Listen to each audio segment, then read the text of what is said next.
Thank you.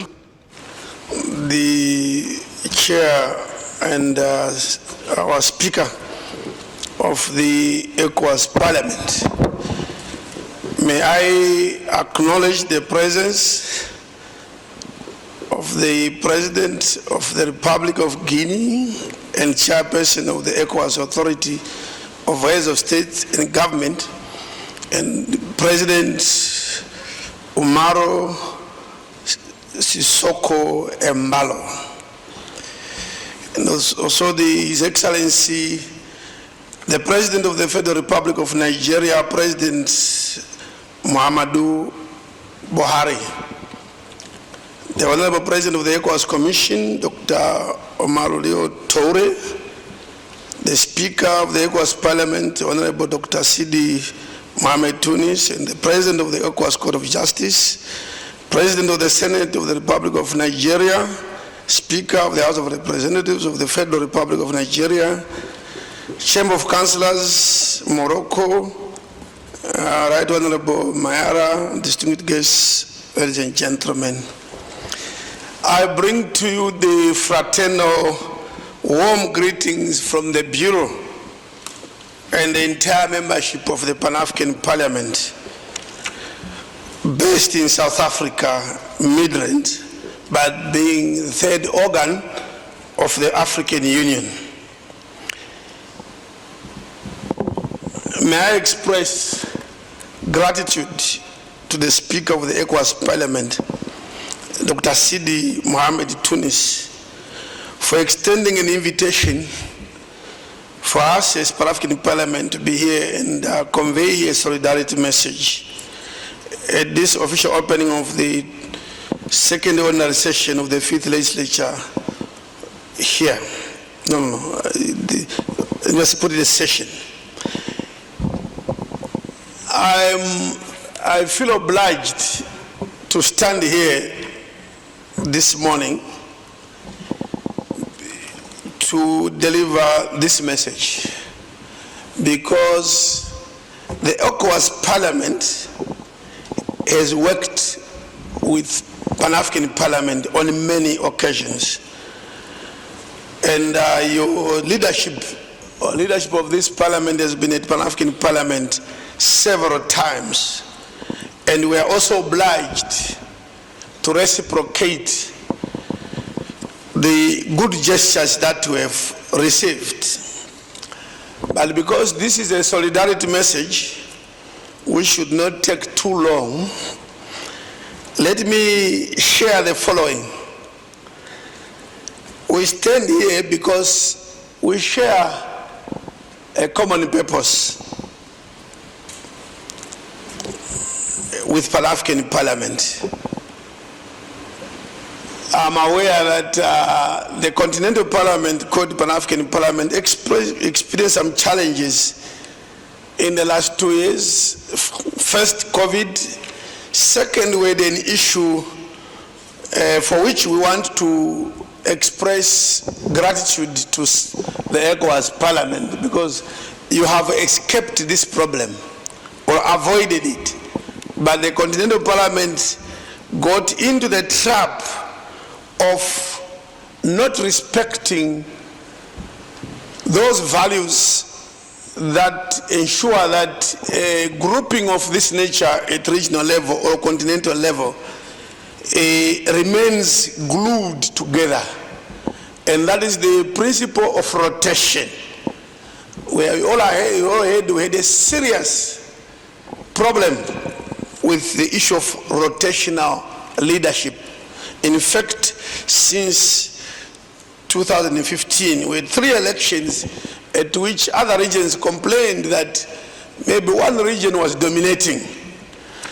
And in order for us to defeat that, there was acrimony May 2021, and the elections collapsed, and we have to meet again this year in June, and the elections then succeeded. In fact, the African Union heads of state and the Executive Council, meaning the foreign ministers, had to intervene to ensure that we have rotation.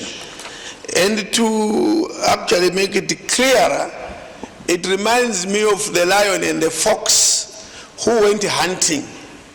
They were lucky, they killed an antelope.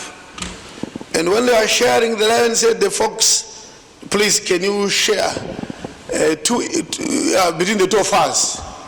Then the fox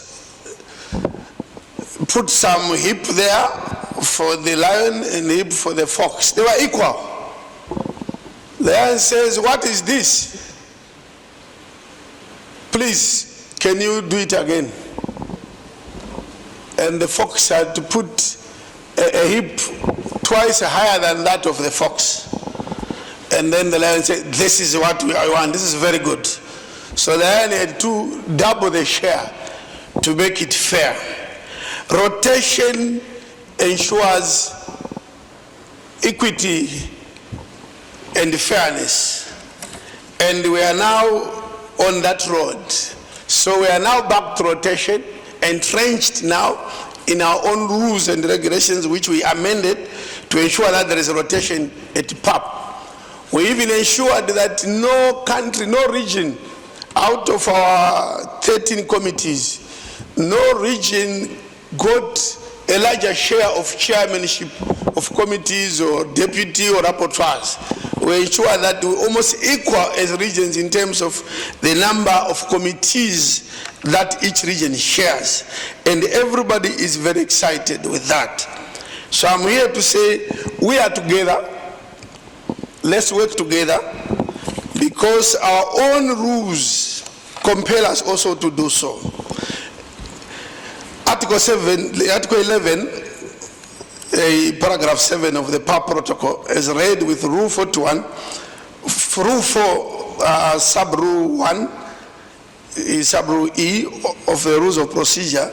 It says PAP should promote the coordination and harmonization of policies, measures, programs, and activities of the regional economic communities and parliamentary fora of Africa.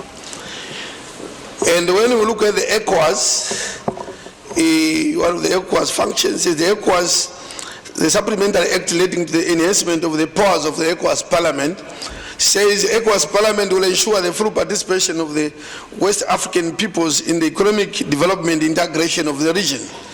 This is very similar to the mandate that PAP has at continental level. We are helping the same people, the people that we want to see have enough food are the same that PAP or Pan-African Parliament also is looking at, but maybe the spaces are different, but we work mutually and reinforce each other as institutions. So we are all here to ensure that the problems of Africa of food security, we all are focusing on that. And of course that Africa does not import food from other continents. We are the best in terms of land and environment, very conducive to crop growing. We are also a continent that should always fight issues of conflict, and we share that one, and including the language issue, which PAP also had its own share of problems.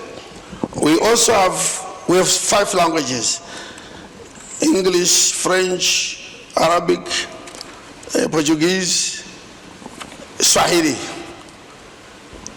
These languages have divided Pan-African Parliament many times. But this time with rotation, we are saying that's one of the wars against divisions based on languages and promoting our own cultures, which is what we think is the right thing to do. We have common problems of people migrating out of this continent. In fact, it's a new form of slavery.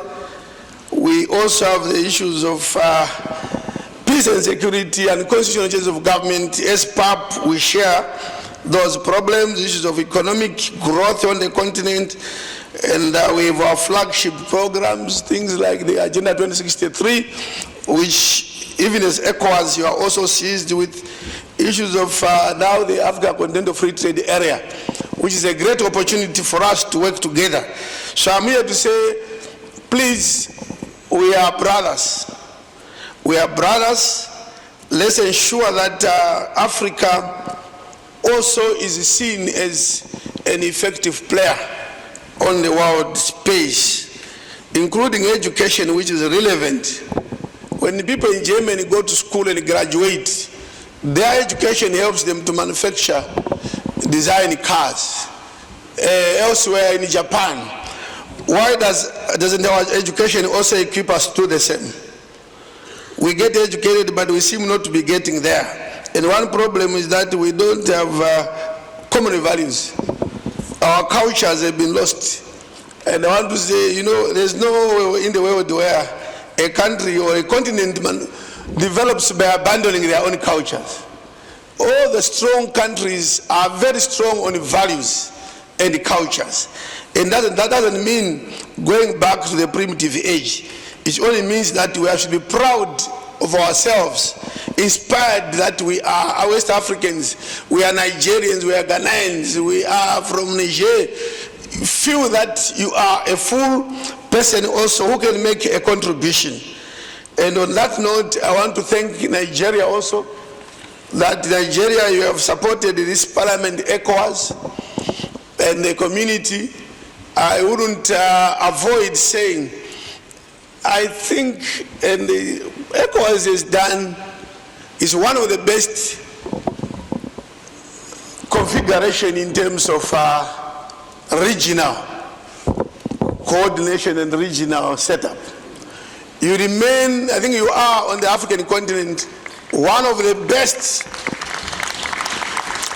example of a regional economic bloc or a regional parliament. I think everybody should copy from ECOWAS on this continent.